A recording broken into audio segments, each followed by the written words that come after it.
All right. Hello, everybody. Thank you for joining us tonight. Our webinar this evening is Redesign the Future of Learning, and it's hosted by Mike Betnun at Class. Mike is going to show you his product and all the amazing things that it can do. And I will not take up any more of his time. So Mike, I'm going to let you introduce yourself and then go ahead and roll along with your presentation. Wonderful. Well, thank you so much for the warm introduction. My name is Mike Betnun, and I'm here at Class, and I was actually our fifth employee. Our company is based in DC. However, it's a fully remote company, and we're actually throughout the country as far as our employees go. But myself, I grew up in Annapolis, Maryland, went to University of Maryland for undergrad and UMGC for graduate school. So definitely a native. As far as what we're looking to cover today, wanted to give you guys an overview of Class. And it's not forwarding. Hold on one second.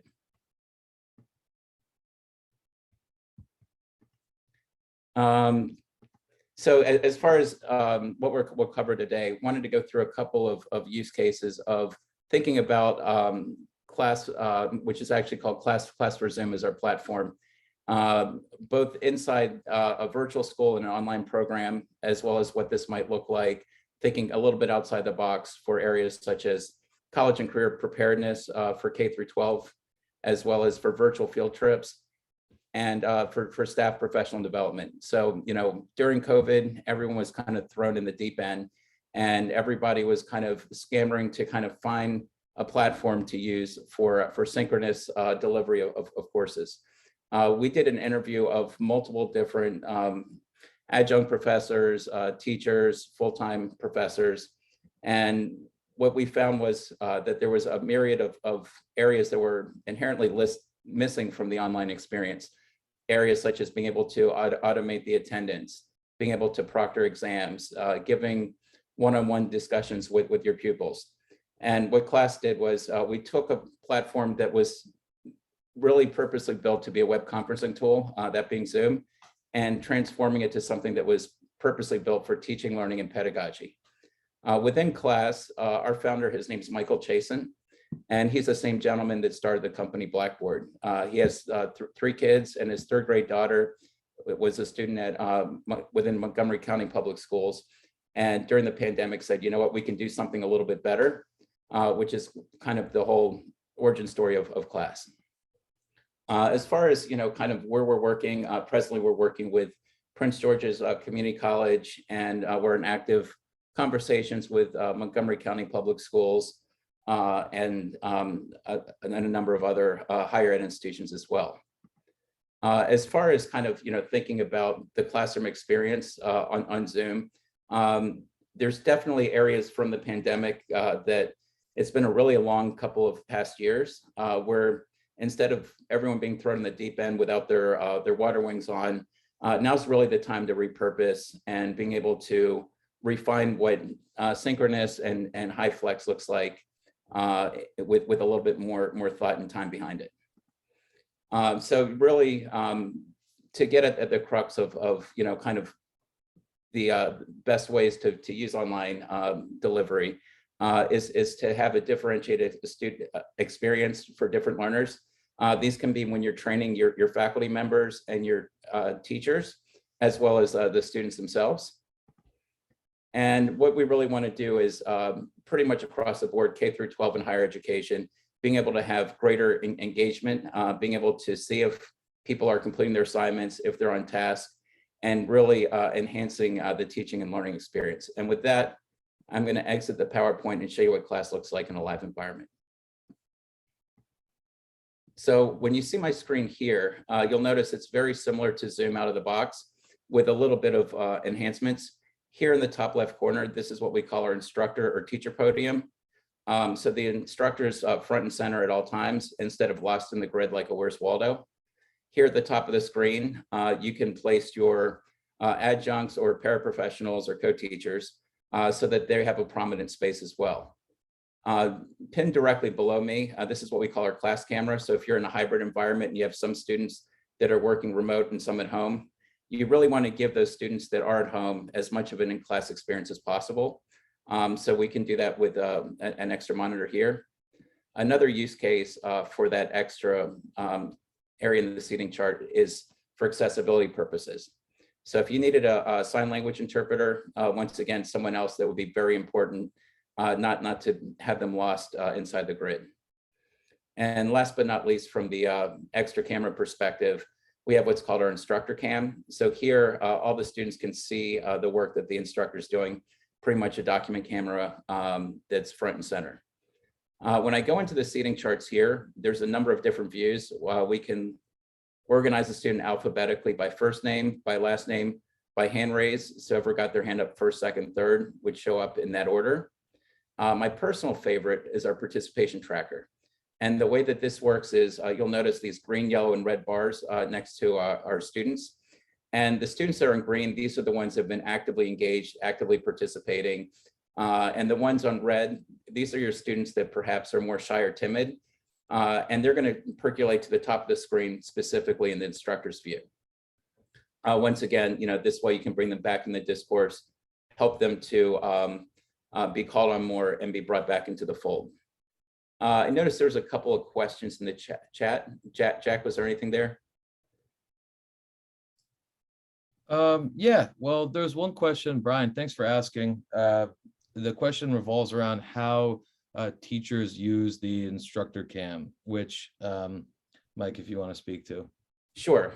So the instructor cam, this is basically your Zoom camera. And it's just kind of placing the instructor, whoever's the host of the session, predominantly, prominently facing.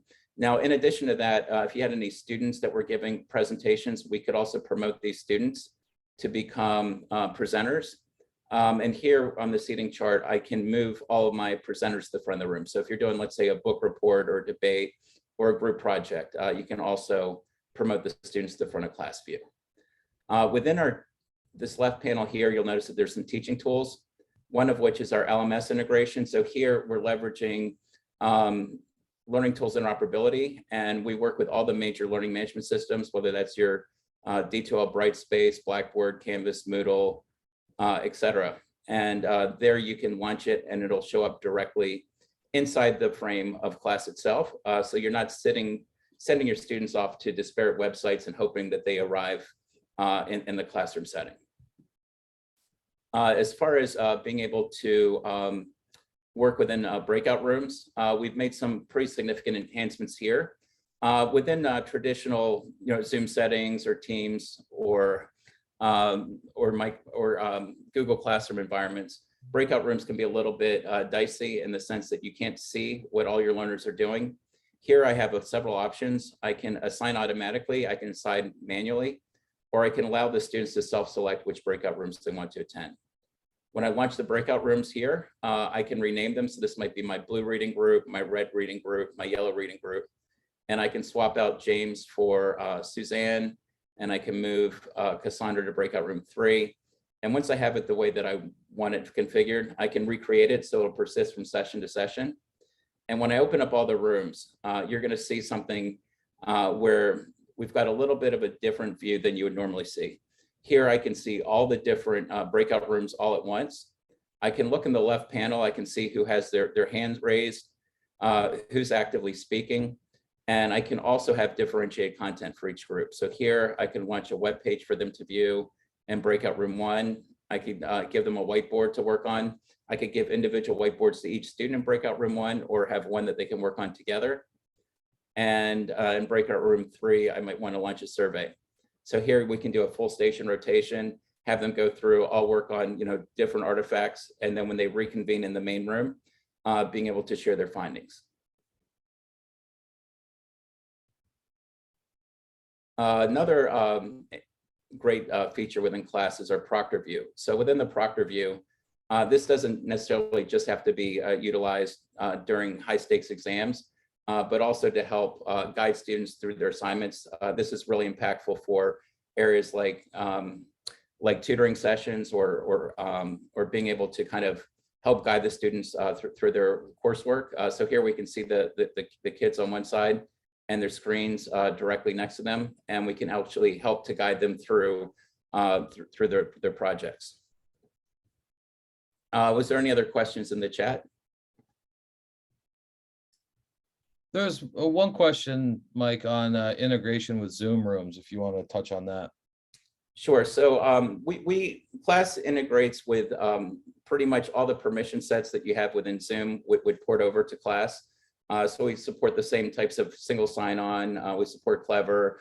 As far as what types of screens you're using, we support whatever Zoom supports. So if it's an owl, camera, swivel, all the above. The only thing that the class does not support is Zoom webinar. The next part I want to show you is our classroom management capability. So here we're going to create an individualized dashboard. And this is going to show you what is the overall instructor talk time versus student talk time. How many minutes did each student speak for during the class period or marking period? How many chats did they conduct with the instructors? And how many personal chats do they have with their fellow students? And we can go one step further in our participant view, detail view. And here we can see when did they log in, when they log out, how many times were they tardy, how much time did they spend actively speaking during the class period, how much time did they have other pieces of content open on their desktop or device during the class period. And this is something we can download, or we can run it for specific intervals of time. And then ultimately you could import this back into your student information system.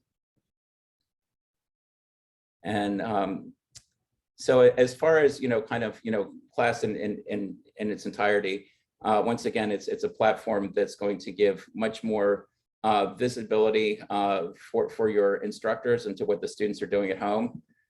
Being able to not kind of leave them on an island and just kind of hope that they get to the appropriate piece of content, whether that's a file you're sharing, a video, or a website, but actually being able to navigate them there and keep them all centralized inside the course for better student engagement. With that, I wanted to open it up for questions.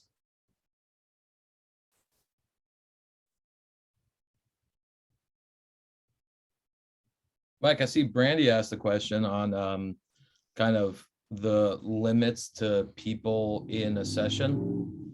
Sure. So within the class environment, you can have up to 50 breakout rooms at once. And within the class itself, we have a daily meeting here at class, what we call our homeroom. And every day, Monday through Friday, with the exception of Wednesday, we have approximately 200 to 250 people concurrently on the call without any bandwidth issues or anything. Any other questions?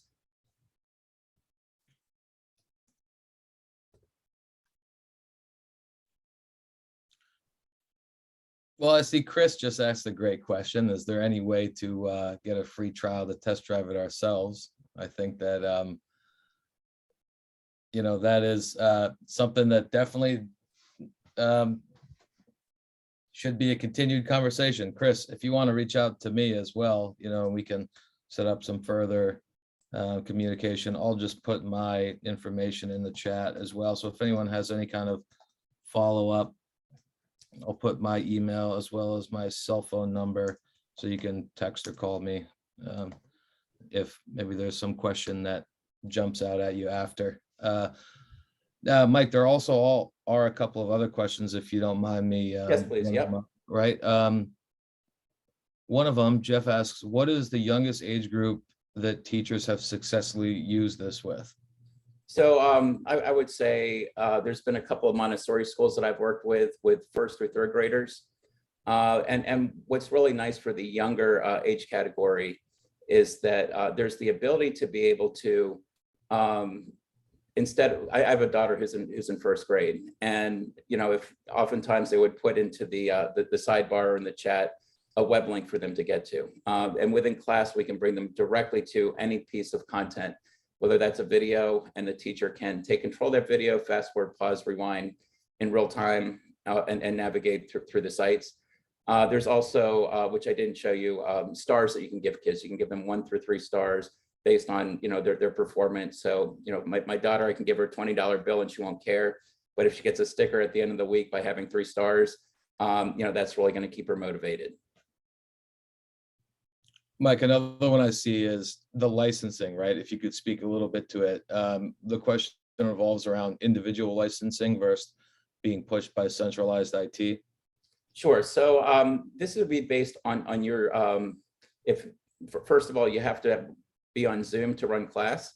And you can definitely do a subset. So for example, Baltimore City Public Schools, they were looking to use class specifically for their virtual school. So we can segment it so that only a subset could use it. I personally cover schools and districts, and Jack covers higher education. So it could be a college within a university. It could be an individualized school within a school district. But there is abilities to kind of segment it up that way. Yeah, we have a lot of flexibility on that. Another question, Mike, I see is on live transcription. Is it an extra cost? No, actually, that's included. In fact, let me bring that back up. That's a great point. Yep, I like this. Yep. When we go into the class environment itself, off on the right here, we can turn closed captioning on or off. We also have the ability to have what's called a note section. And this notes is going to have a running transcript, and you can toggle this on or off. But you can also take your own notes. So if you say, this will be on the exam, you can save this locally to your desktop or device. And I can also highlight various areas. So if there's a certain thing that was mentioned in class, I can highlight it. I can go back to it. I can download it. So if I ever, missed any instructional time, or maybe I'm an English language learner and I didn't quite catch everything, I can come back and review that information. As far as, the former question about the licensing, when you sign up for a class license, you're actually, it's based on a pooled enrollment. So it might be like an FTE of, 500 students to 1,000. So they're kind of different enrollment bands, but that's going to come with FAQs, tip sheets, tutorials, as well as 24/7 support for students, parents, teachers, staff members, pretty much anybody who has access to class. They would have around the clock live support from us. And then as far as the onboarding goes, we provide from professional development, either train the trainer or training your instructors directly. Mike, can you speak to the whiteboard? Sure. Let me open up the whiteboard here. So under the teaching tools, we have a whiteboard. So when I launch the whiteboard, I've got a couple of options here. I can create a new whiteboard or start one that's already open. So let's just make a new one. So we'll give it a name. We'll just call it Trig, for example. And we can either have a group whiteboard that's shared where a cohort of students can work on it together, or an individualized whiteboard where it would send one to each individual student. And we have the options between allowing participants to add or remove pages, or being able to lock or unlock the whiteboard. And then finally, being able to present what's on the whiteboard. You can either allow everyone to present or just the instructors or TAs. And when I launch the whiteboard, it's going to give me an area here. And this actually scrolls infinitely, so I can use up as much space as I want if I'm doing calculus, or higher math. And I can toggle on or off, allowing participants to be able to edit the whiteboard. And then I've got all my math symbols. So if I'm going in here and I want to do logic operators, I can do so, calculus, Greek alphabet, or simply basic math. And then obviously you can draw and do all your formulas there. Any other questions that have come in? Mike, can you just speak to the different training options that we provide? Sure. As far as the training goes, our training is a subscription. We found that, oftentimes with, virtual schools or, people who are adjuncts, sometimes they come and go over time. So our training is something that persists above and beyond having the live support and having the FAQs and tip sheets. We would provide kind of a 101 and 102 training, both at the very onset, we would work with your technology department, being MSET members, if it's probably you folks, and getting it configured so that it speaks to your learning management system, so that it integrates with your Zoom license account. And then as far as the training goes, once again, we can either train your teachers or instructors, or we can do a train the trainer model. Thanks, Mike. And Brian, you asked a great question, one that I'm actually very happy you asked. Yeah, so the question was around iPads for Zoom. And Mike, if you'd like to speak to, the amount of systems that we're out on. Sure. So luckily, Class was built to work across all systems, whether that's iOS device, a PC, mobile, really any type of device that a Chromebook, any type of device you have. We've built out Class so that it operates across all platforms. And we also have SOC 2 documentation if you're interested for each one of those areas. Yeah, and genuinely the iPad experience, Mike did a small introduction. I work in the higher ed landscape. It's one that would take presenting on an iPad, but it's a great question because it gets me excited to think about it, because it's really like a next generation experience. The iPads are phenomenally well built out, and if anyone on this call is interested in seeing one, that type of demo, I could do that real time or send you some information after. I know that my email's in the chat, but Mac, Windows, iOS, Android, tablet, and also a web app. So, trying to keep, the idea of device access, equitable. So was there any other questions that came in? No, I think that seems to be it. Any last questions from anyone? So I would say to wrap things up here, if any of you folks are on the K-12 side and you're going to be at ISTE in New Orleans, June 26th to 29th, we'll be there from Class. Also, if in Common Ground, Jack and I are going to be there as well to meet you guys down at the beach. So really appreciate this opportunity to present to you all. We guys, basically we took it from 30,000 feet to 15,000, but we would love to go down to 5,000 feet or provide even a broader conversation with your school staff or campus.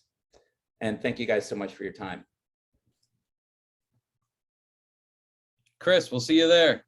Thank you. Awesome. Thank you so much, Mike and Jack. I'll be at ISTE, so hopefully we'll run into each other and also at Common Ground. And if any of you are going to be at ISTE or Common Ground, let us know. We'd love to do, an MSET, maybe an MSET/class meetup. That would be fun. That'd be but awesome. Thank you, gentlemen, so much for joining us this evening and sharing Class with us. It's a really intriguing product. I know my colleagues and I were chatting on the side about some of the different features. Really cool stuff. We'll be sending out a recording of the video or a recording of the recording. And we'll be kicking our summer PD series off later in June, and you'll be getting an email about that. So make sure you stay tuned. And everybody have a great Memorial Day weekend and a great rest of the school year. Have a great commencement, great graduation, great finals. Thank you guys so much for your time.